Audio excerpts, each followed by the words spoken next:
기자 수첩 주제로 가죠. 오늘은 어떤 주제인가요? 예, 중국이 한국인 국적 범죄자에 대해서 사형을 집행했습니다. 예. 그리고 이게 그저께 일인데 어제 또 한 명이 사형 집행이 됐죠. 예. 이 중국의 이제 마약 서범 처벌에 관련 내용인데 이게 내용을 보니까 마약 양에 따라서 무거워진다 이런 내용이네요. 예. 중국 형법대로 따지면 아편을 1kg 이상, 헤로인을 50g 이상 취급하면 제조, 운송, 판매 어느 영역이든지 관계없이 사형이나 무기징역 15년 이상의 유기징역입니다. 예. 대개 양을 보니까 5kg 정도 그 이상을 다루면 아무튼 사형에 처해진다. 이렇게 보면 됩니다. 예. 그제 2명 사형 집행됐을 때 이 사람들은 15kg을 아마 다루다가 판매하고 하다가 이제 적발이 됐던 것 같은데 엄청난 양을 다뤘던 건 사실인 것 같고요. 예. 중국은 뭐 마약 범죄와 관련해서는 내국인이건 외국인이건 가리지 않습니다. 지난 5년간 통계가 영국인 1명 사형됐고 일본인 5명 사형됐고 필리핀인도 5명이 사형당했고 파키스탄 1명 모두 12명의 외국인이 중국에서 마약 범죄로 사형에 처해졌습니다. 예. 2009년에 영국인이 사형에 처해질 때 고든 브라운 영국 총리가 제발 무기징역으로 감해달라고 요청을 하고 영국 정부가 들고 일어났습니다마는 예. 중국은 외부 세력이 중국의 법 집행에 간섭해서는 안 된다. 딱 잘라서 일축을 해버렸습니다. 일본도 2010년에 일본인 마약 밀수범이 사형될 때 일본 정부가 반발했습니다마는 뭐 전혀 소용이 없었고 이건 뭐 그러니까 한국인에 대한 차별이라고 볼 수는 없는 문제인데요. 예. 국제사법적으로도 절차에 문제는 없어서 한국으로서는 참 안타깝기 그지없지만 유감이다라고 표명하는 것 외에는 방법이 별로 없는 그런 상황이죠. 예, 뭐 그럼에도 불구하고 우리 국민인데 그건 아니다. 이렇게 항의를 한다면 어떤 점을 지적할 수 있을까요? 우리가 중국에 나름대로 뭐라고 항의할 수 있다면 예. 우리나라도 사실상 사형 폐지국이다. 중국인들이 범죄를 저질러도 결국 중국인들은 사형 당하지 않는데 좀 우리하고 좀 맞춰달라. 예. 이런 거. 우리는 더군다나 외국인 범죄자에 대해서는 20년간 사형 전혀 없었다. 이렇게 또 내세울 수도 있고 우리는 그렇죠. 외국인에 대해서 어느 정도 그래도 관대하다. 당신네 나라를 존중한다. 또 중국의 범죄자 처벌 중국 법대로 하는 건 맞으나 예. 중국의 법이 세계 다른 나라의 기준들하고 너무 안 맞는다. 이거 정도는 맞춰줘야 되는 거 아니냐. 국제법 수준 정도로. 예.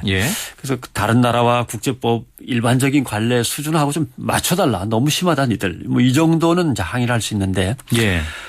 아무튼 중국에서 한국인이 사형당한 건 이번이 네 번째고 5명째인 거죠. 예.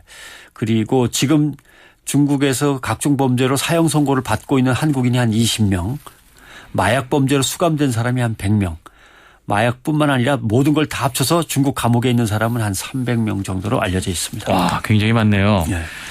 그렇다면은 이렇게 마약 범죄에 특히나 좀 민감하다 중국이 뭐 이런 느낌도 드는데요. 그렇다면 역사적 배경 때문에 그렇다 이런 해석 가능하겠네요. 그렇죠. 예. 중국의 마약 범죄를 강력하게 처벌하게 되는 배경에는 3년간에 걸친 아편전쟁 1840년의 일이죠. 아편전쟁이 역시 그 배경에 존재합니다. 예. 중국에 대해서 서구 열강들이 침략해서 지배하게 된 것은 결국 마약을 통해서 이루어졌다. 또 마약 때문에 우리가 부패하면서 그렇게 됐다라고 중국은 아직도 참 아파하고 있는 상처인 거죠. 예. 사실 뭐 내용을 소개하면 긴 얘기입니다마는 영국이 인도를 지배하지 않습니까? 영국이 인도를 완전히 지배하면서 아편을 독점하게 됐습니다. 예. 근데 아편을 팔아야 되는데 팔 곳이 없으니까 역시 가깝고 인구도 많은 중국을 향하게 된 거죠. 예. 그리고 그때 이제 제일 문제는 영국에서 마약이 막 들어오면서 인도를 통해서 중국의 관료들하고 군대에서 가장 많이 마약이 번졌습니다. 예. 그러니까 국가의 핵심이 무너지는 거죠.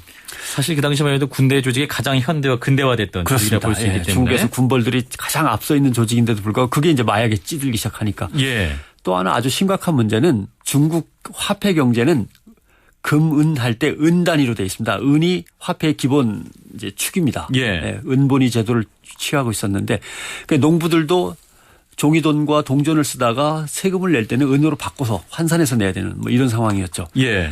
근데 중국이 무너져 가니까 화폐는 불안하니까 항상 아편을 팔면서 은으로 계산을 합니다. 아하. 그러니까 중국에서 은값이 엄청나게 뜁니다. 결국 경제도 예, 그러니까 되는. 중국 경제의 축이 무너지는 거고 제일 먼저 무너지는 게 농민들입니다. 그런데 예. 엄청난 인구가 먹고 살려면 농부가 중요한데 농부들이 무너지면 중국 자체가 사라지는 거죠. 네. 그러니까 아편 전쟁이라도 일으킬 수밖에 없었던 게 중국의 상황이고 그때 뼈아픈 그 패배를 인해서 홍콩까지 내주고 100년 뒤에나 홍콩을 되찾지 않았습니까? 예. 그런 아픈 역사적 배경 때문에 이제 중국은 뭐 아편하면 뭐 벌쩍 뛰는 거. 지금도 한 1,000만 명 정도는 있다고 하죠. 중국은 250만 명, 260만 명밖에 안 된다고 시침일 뗍니다만. 아, 마약 중독자가요? 마약 중독자가 1,000만 명이나 1,000만 원 된다고 합니다. 어휴, 굉장히 많네요. 그 아편 전쟁이 일어날 때는 예. 한 뭐라 그럴까요? 8천만 명 정도 아편 중독자가 있었다고 하죠. 중국 인구의 15%. 예. 그때를 생각하면 중국은 지금 1,000만이니까 네. 지금 속으로 뜨끔한 거예요. 예. 그래서 1990년대부터 중국이 다시 이제 아편이 막 나돌기 시작했는데 예. 이제 공산 정권이 조금 느슨하게 되고 개방하면서 아편이 다시 번지기 시작했는데 중국 남부 지역에서는 사형 집행하고요. 마약 예. 사범들을. 중국인에 대해서도. 예. 그 사진을 찍어가지고 게시판에 다 붙였습니다. 거리에다가. 어제 마약 사범 중에 이 사람은 사형 집행됐다. 예. 그리고 밑에 뭐라고 구호를 갖다 썼냐면은 예. 이들은 마땅히 받아야 될 벌을 받았다. 이렇게 써서 온 국민들한테 게시를 하기도 했습니다. 그래서 많이 줄어들었습니다. 예. 많이 줄어들었다가 다시 이제 1,000만 명으로 간다라는 얘기가 나오는 거죠. 또 하나 문제는 부유층 젊은이들 사이에 많이 번지고 있다. 한 35세 이하가 전체 마약 중독자의 한 80% 이상을 차지한다는 거 아닙니까? 아, 35세 이하면 예. 이제 젊은 친구들이 젊고 대부분이지. 돈 많은 친구들이 이제 막 날뛰기 시작한다라고 예. 하는 거고요. 그다음에 대개는 무역항 중심으로 마약이 번졌었는데 이제 중국 대륙 한가운데까지 번져 있다라고 하는 거. 그다음에 태국, 미얀마, 라오스 쪽에 마약들이 주로 들어왔는데 이제는 이게 북한으로 바뀐 거죠. 예. 네, 그래서 중국의 지금 심각한 고민인데 또 하나의 고민은 마약과 함께 항상 같이 파고 들어오는 게 에이즈입니다. 아하. 이 두 가지 문제가 같이 걸려 있습니다. 예. 뭐 범죄의 전쟁, 모든 나라의 또 숙제이기도 하네요. 자, 여기까지 듣겠습니다. 고맙습니다. 고맙습니다. 변상욱 대기자였습니다.